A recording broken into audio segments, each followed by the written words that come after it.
Hola, ¿qué tal? Buenas tardes. Espero se encuentren bien.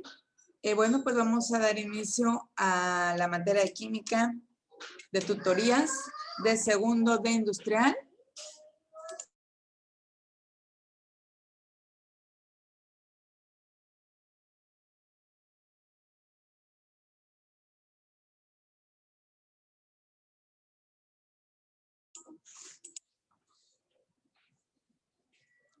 Y bueno, pues vamos a ver los siguientes temas de estructura atómica.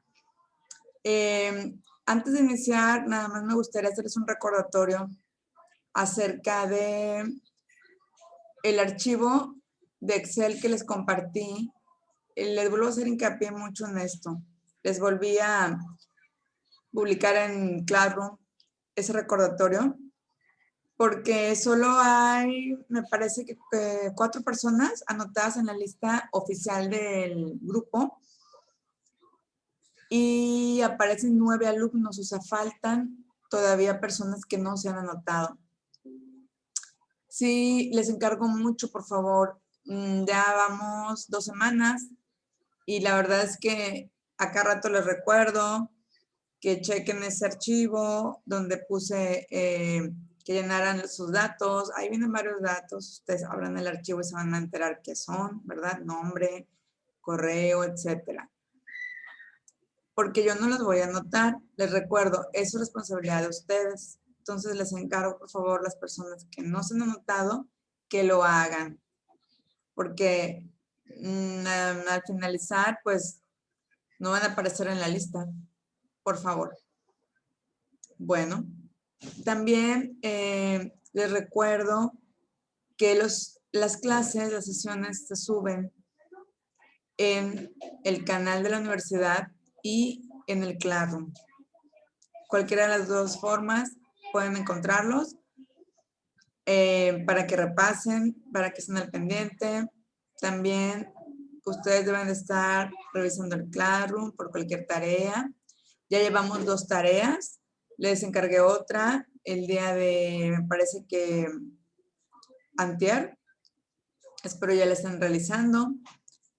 Y bueno, o sea, sí están teniendo tarea, ¿verdad? Y están, supongo yo que investigando, porque bueno, es parte de la evaluación. También me gustaría que estuvieran más activos en el, pues en el WhatsApp, ¿verdad? En el grupo que tenemos. Son para cualquier comunicado de manera rápida. Ahí no publico las clases, ni los enlaces, el link, no, solo es por Classroom. Porque luego hay personas que, bueno, no sé, ¿verdad? Si lo leyeron, si no leyeron, y pues ahí está. La evidencia ya está, están los archivos. Entonces, les encargo, por favor, de antemano, importantísimo todo esto, pero me gustaría mucho lo del archivo de Excel, que checaran sus datos que ya estén, por favor.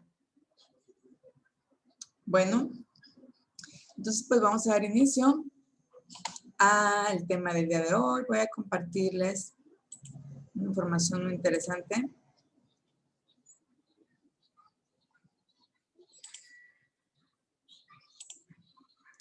Vamos a hablar y vamos a hacer un recordatorio acerca de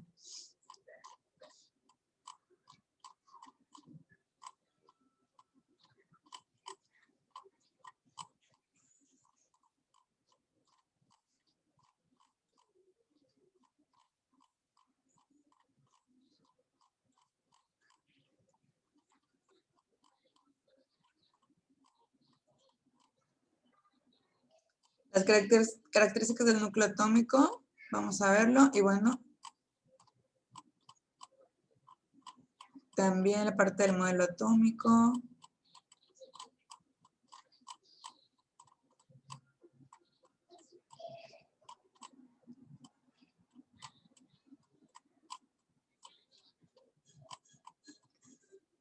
Aquí, estructura atómica de la materia. Este es el tema del día de hoy. Ahí está, se los comparto, estructura atómica de la materia. No sé si estén Todavía no se ve, ¿verdad? Estoy viendo que todavía no se comparte. Ok, ya está. Estructura atómica de la materia. Muy bien.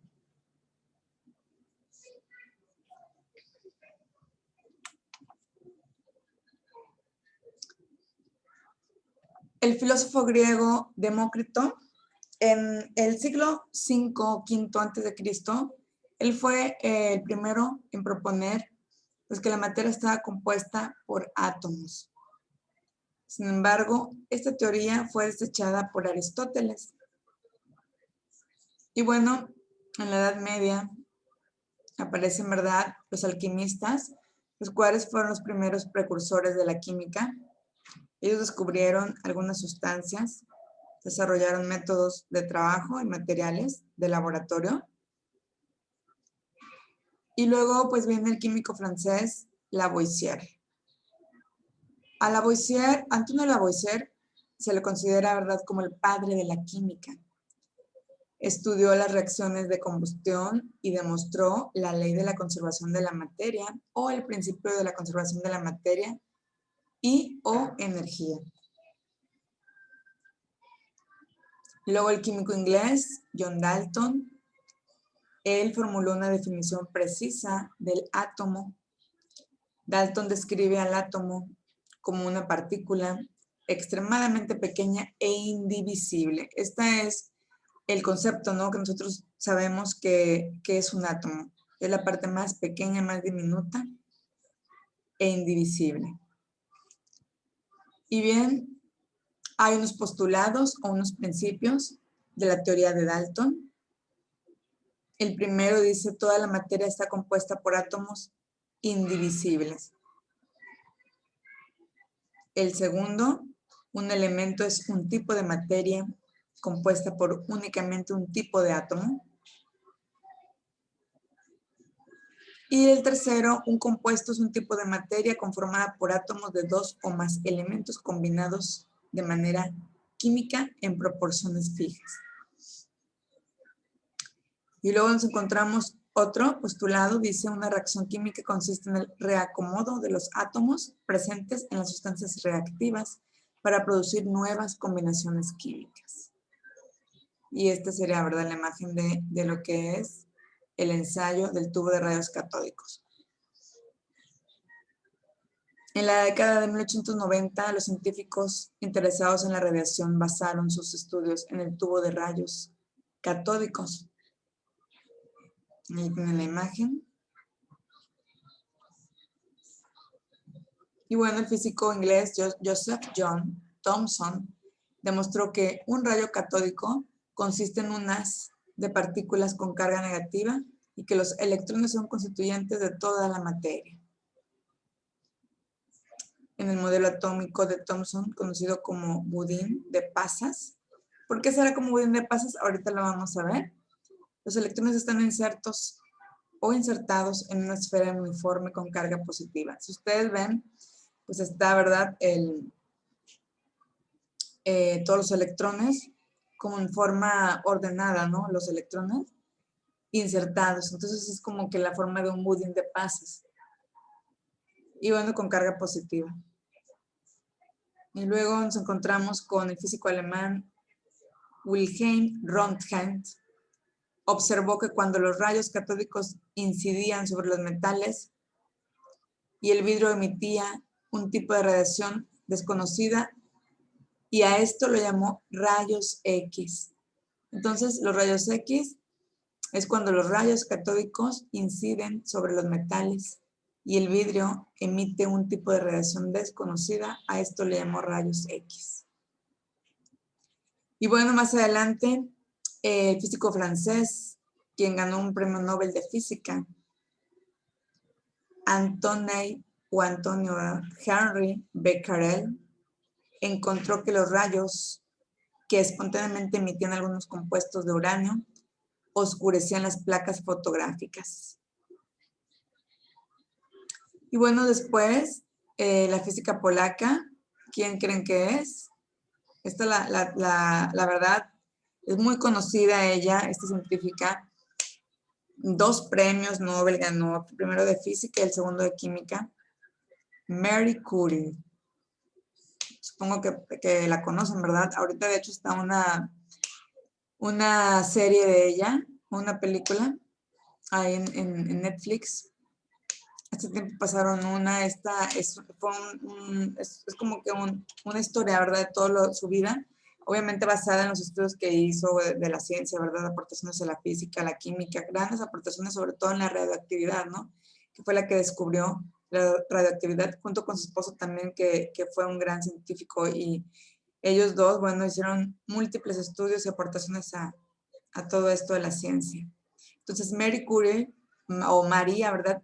Es eslovaca, es polaca, sugirió el nombre de radioactividad para describir las emisiones espontáneas de partículas o radiaciones. Y bueno, el físico neozelandés también obtuvo un premio Nobel de 1908, Ernest Rutherford, descubrió el protón que tiene la misma carga que el electrón. Esto, pues ahora lo sabemos, ¿verdad? Pero gracias a su estudio, descubrió que los protones que tienen la misma carga que el electrón y su masa es aproximadamente 1840 veces la masa del electrón. Y bueno, en el modelo atómico de Rutherford, precisamente el que él descubrió, conocido también como modelo nuclear, el 99.95% de la masa, o sea, casi todo está compuesto, ¿verdad? Se concentra en un centro con carga positiva. Y después viene el físico americano Robert Andrews Millikan, determinó con gran precisión la carga del electrón. Y luego el físico inglés James Chadwick provocó la existencia del neutrón, partícula nuclear que tiene una masa casi idéntica a la del protón, pero sin carga eléctrica.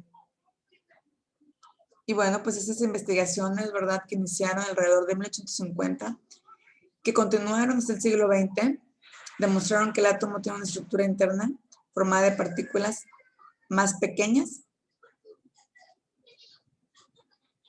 llamadas partículas subatómicas. O sea, nos damos cuenta que, bueno, ellos demostraron, ¿verdad?, que el átomo, sabemos que tiene una partícula muy diminuta, pero aparte de esto demostraron que la partícula interna o la estructura interna de la cual está conformada, bueno, pues también esas partículas que son mucho más pequeñas, pues también se llaman ahora, ¿verdad?, con el nombre de subatómicas. Y en la tabla se indican la masa y la carga del protón, del electrón y del neutrón. Por ejemplo, ahí tenemos, ¿verdad?, propiedades del electrón, del protón y del neutrón. Los electrones, ahí viene su masa, su carga, del protón y del electrón y del neutrón. Y bien, ahora vamos a hablar un poco acerca de las características del núcleo atómico.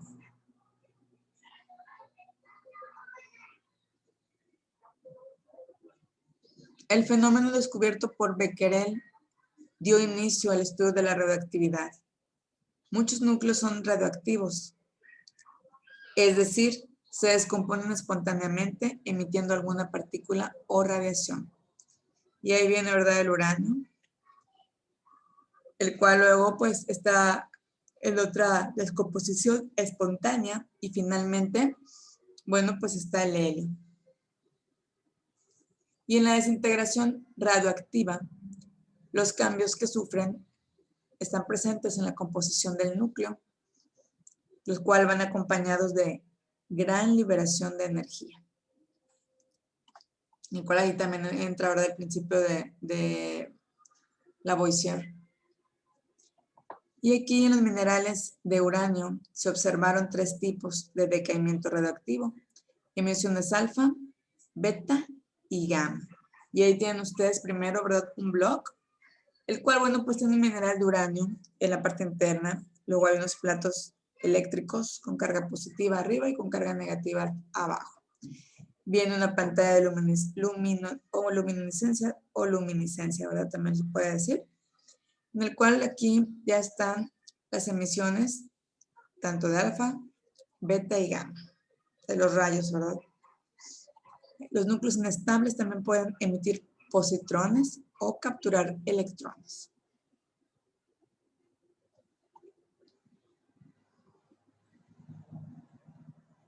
Aquí nos encontramos con los diferentes isótopos de un elemento, los cuales se distinguen mediante su número de masa. Ahí tenemos un carbón 12 y un carbón 14. El término núclido se utiliza para referir formas atómicas distintas de todos los elementos. Por ejemplo, ahí tienen una X, ¿verdad? Podemos decir que es un símbolo del elemento de determinado elemento, o sea, por eso está ahí la X. Es el símbolo del elemento. La letra A la vamos a definir como que ese numerito es el número de masa, el cual se encuentra en la parte superior, muy pequeñito el número, y en la parte inferior vamos a encontrar el número atómico.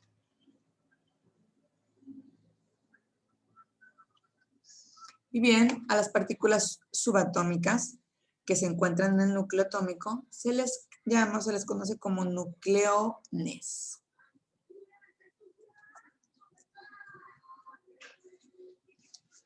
Acerca del concepto de estabilidad nuclear, el núcleo atómico tiene un radio de alrededor de 10 a la menos 13 centímetros y una densidad de 1.6 por 10 a la 14 gramos por centímetro cúbico.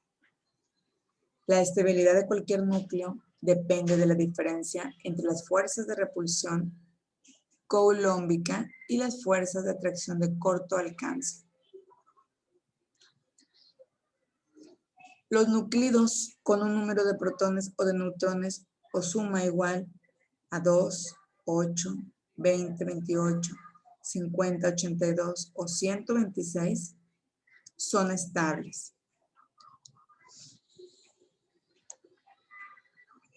La relación neutrón-protón es un factor que determina la estabilidad del núcleo.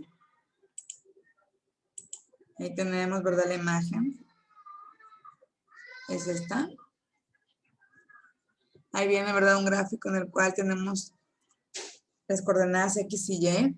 Por un lado vienen los números de neutrones y por el otro los números de protones. Y bueno, finalmente encontramos una estabilidad y los neutrones y los protones, ¿verdad? Que están a 1. Después de que encuentren su punto, finalmente todos se estabilizan, ¿verdad? Y determinan la estabilidad del núcleo. Y ahí viene esa línea roja, guinda, que es cuando ya están estabilizados. Las reacciones nucleares. ¿Qué son las reacciones nucleares? En las reacciones químicas, los átomos no se convierten a otros átomos, solo se distribuyen de manera diferente. En una reacción nuclear se tiene un tipo distinto de transformación. Las partículas pueden convertirse en otras. Sin embargo, el número de nucleones permanece de manera constante. El tipo de decaimiento que ocurre depende de qué factores, de la ubicación del núclido con respecto a la banda de estabilidad nuclear. La banda de estabilidad nuclear es la que ahorita les acabo de mostrar, que es esta línea roja o guinda. Es esta. Y aquí otra vez la encontramos. Pero bueno, aquí igual, ¿verdad? Con respecto a X y Y, el número de protones y el otro número de protones, hay una pérdida, en este caso de electrones, por capturar electrón. Y ahí tienen, ¿verdad? En el punto centro, bueno, está finalmente la ubicación del núcleo. Bien, ahora vamos a hablar un poco acerca de la suma de la masa y la suma de las cargas del núcleo.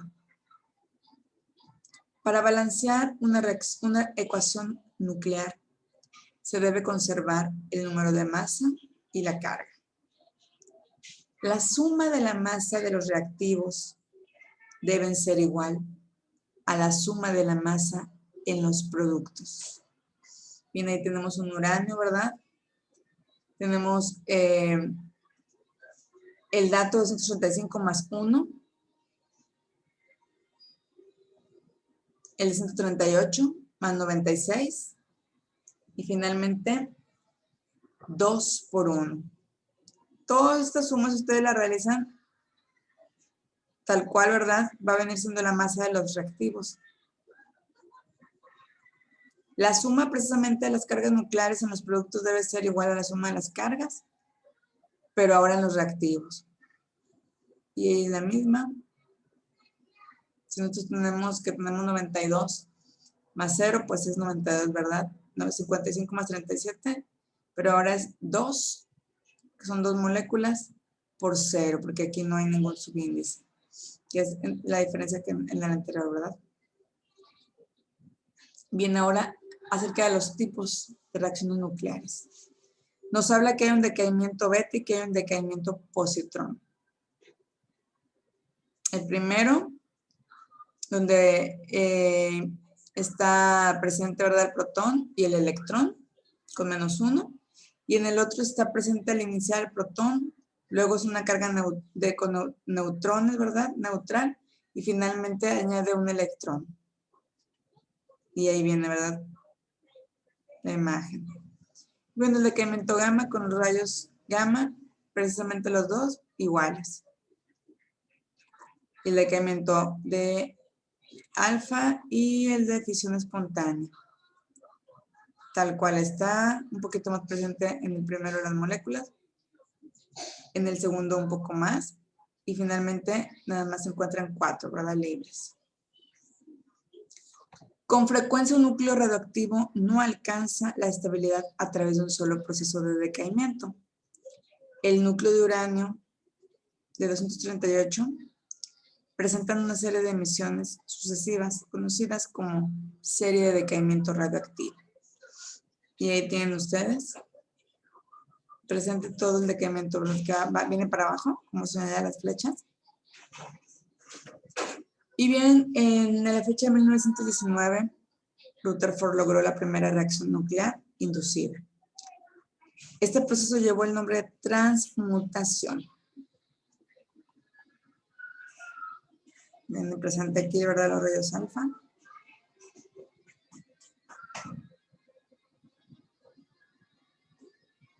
Y ahora sí, vamos a seguir hablando de estos personajes tan importantes, sobre todo en la química.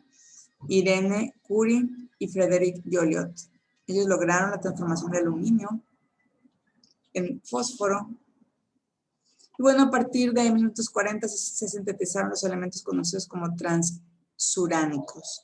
Bien, aquí varios nombres, entre ellos podemos mencionar el plutonio, americanium, surium, berkelium, californium, einsteinium, fermium, nobelium, en fin, ¿verdad? Y el símbolo y la preparación que hicieron, ¿verdad?, para finalmente lograrlo, y su número. Ahora vamos a hablar un poco acerca de la velocidad de desintegración nuclear, en la cual, bueno, pues los núcleos experimentan desintegración a diferentes velocidades. El tiempo de vida media es el periodo de tiempo requerido para que decaigan la mitad de cualquier cantidad de los núcleos. Ahí viene una imagen en la cual, bueno, la vida media no se afecta, ¿verdad?, por condiciones externas. Viene, por ejemplo, el primer recipiente con 1000 átomos, con un tiempo de 0 minutos. El segundo con 750 átomos, es menor la cantidad, pero con un tiempo más grande de 5.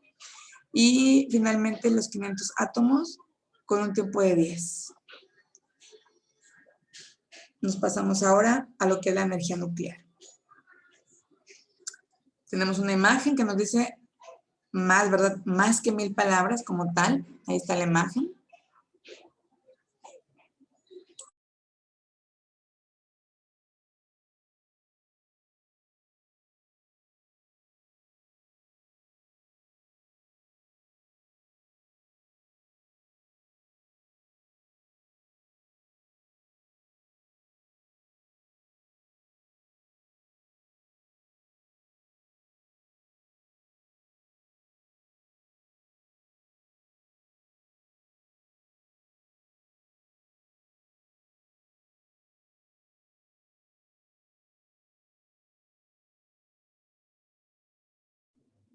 Esta imagen, como les decía, nos dice más que 1000 palabras, ¿verdad? Podemos decir que es el ojo o el centro de una explosión, de una radioactividad que genera pues mucha energía. Ahí viene la energía nuclear, el concepto, bueno, pues los protones y los neutrones en el núcleo están unidos con fuerzas mucho mayor que las fuerzas que unen a los átomos para formar moléculas. Los procesos nucleares liberan una gran cantidad de energía. Potencialmente el átomo es una fuente de energía importante. Y luego nos encontramos con este físico alemán, Einstein. Él propuso la teoría de la relatividad en la que estableció que la materia y la energía son equivalentes. La energía de enlace nuclear es la cantidad de energía que podría liberarse si el núcleo se formara a partir de las partículas subatómicas.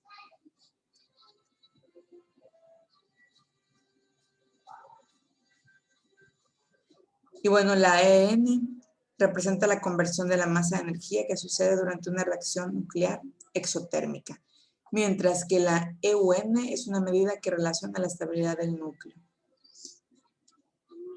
Y bueno, ahora nos encontramos con la fisión nuclear. ¿Qué es una fisión nuclear? Los núcleos, ¿verdad? Tenemos entendido que, bueno, pues tienen un número atómico. Los que se encuentran entre 89 y 98, ellos representan la fisión espontánea, con tiempos de vida de 10 a la cuarta potencia y de 10 a la 17. Por ejemplo, tenemos aquí, ¿verdad? El primero, bueno, pues tiene 235, es de un uranio. Y luego tenemos otro, pero aquí ya sufre una transformación. Y luego viene la subdivisión, ¿verdad? De las dos. Y bueno, finalmente aquí ya con 2 elementos. Y cada uno liberando, ¿verdad? En su momento, una fisión espontánea, una liberación de energía. Y aquí está en 3 divisiones, ¿verdad? Los cuales están liberando precisamente esa energía, que es lo cual sucede, bueno, durante una reacción nuclear exotérmica, cuando libera el calor, ¿verdad? De eso se refiere cuando hablamos de exo. En una reacción en cadena, aquí está la imagen, se presentan una secuencia de reacciones de fisión nuclear autosostenida. O sea, son todas las anteriores que comentamos, pero en cadena, o sea, a la vez demasiadas. Y aquí están. La masa crítica es la cantidad de material fisionable requerido para una reacción en cadena. Y bueno, ahora vamos a hablar un poco acerca de la detección de la radioactividad. La cantidad de radiación se puede medir con un aparato, ¿verdad?, llamado contador. Y bueno, en honor también a las personas que aportaron grande a esto, se llama Jaeger-Müller. La radiación entra al tubo por una ventana. Aquí viene la imagen abajo. ¿Sí la alcanzan a ver? La radiación entra al tubo por una ventana. Cada vez que una partícula entra en la sonda, ¿verdad?, se produce un pulso de corriente. La señal se amplifica para producir un chasquido, un ruidito. ¿Qué aplicaciones de la radioactividad podríamos mencionar? Hay demasiadas, pero vamos a hablar acerca del fechado radioactivo y entre otras. El primero, en la antigüedad de un artículo de origen orgánico con una edad menor a 50.000 años, puede estimarse por fechado con radiocarbono. Y bueno, la aplicación al uso agrícola, en la conservación de alimentos, en el estudio de asimilación de nutrientes y crecimiento de plantas. Y en el uso industrial, en diversas aplicaciones como detector de humo, determinación de espesor de materiales, análisis de flujo de fluidos y generación de energía. En la investigación química, pues para determinar el mecanismo de reacción. En uso médico, que es el más conocido, ¿verdad?, que podemos nosotros tener en mente, bueno, pues la radioactividad para el diagnóstico de algunas enfermedades. se introduce al organismo un radiotrazador y se monitorea su radioactividad. El tiempo de vida media de los radioisótopos utilizados es corto. Y ahí viene, ¿verdad?, la imagen. La radiación gamma, emitida por algunos radioisótopos, se emplea en el tratamiento de diversos tipos de cáncer. Bien. También la aplicación que puede tener es en la generación de energía eléctrica. En los reactores de fisión nuclear se insertan materiales que absorben parte de los neutrones liberados en la reacción para que la generación de energía eléctrica sea un proceso seguro. Y aquí viene, ¿verdad?, tal cual. Aquí están los dos reactores. Bueno, son 3. Y en el estudio de las propiedades de las reacciones nucleares, los aceleradores de partículas superan el problema de repulsión coulombica que se presenta cuando se utilizan núcleos con carga positiva en el bombardeo de otros núcleos. Ahí viene, ¿verdad?, la imagen, que es un acelerador lineal. Bien.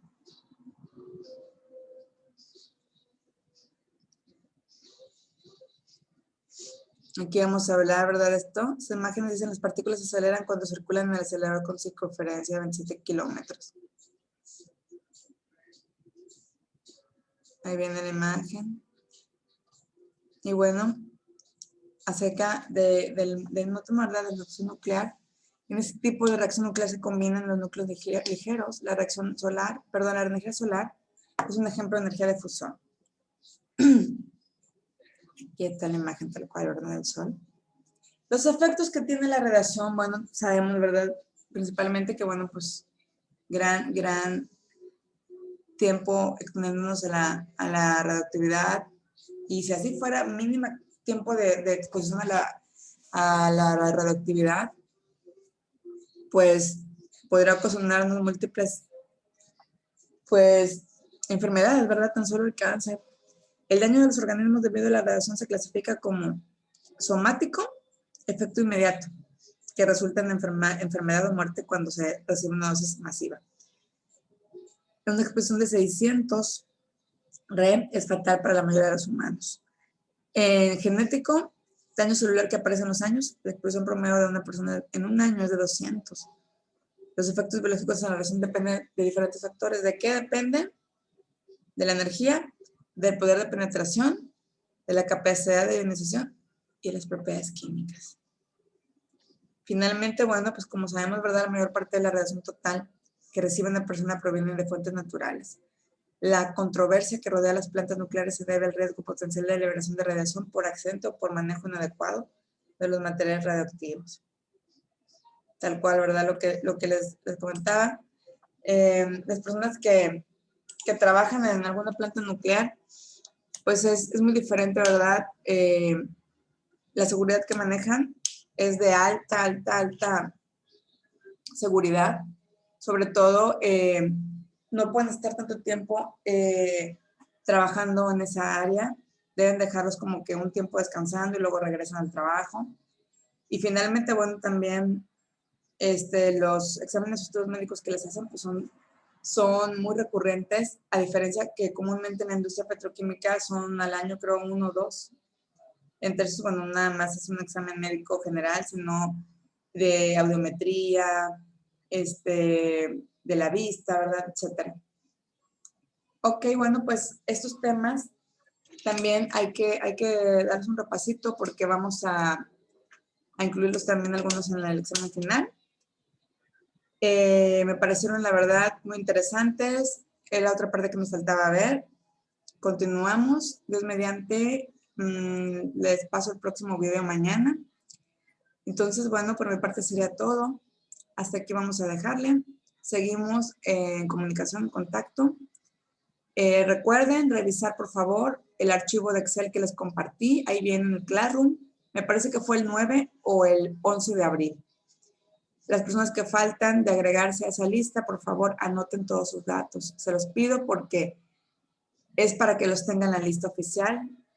Entonces, es muy importante. Muy bien. Entonces, hasta aquí le dejamos. Por mi parte es todo. Me despido y nos vemos pronto. Que estén muy bien. Bye.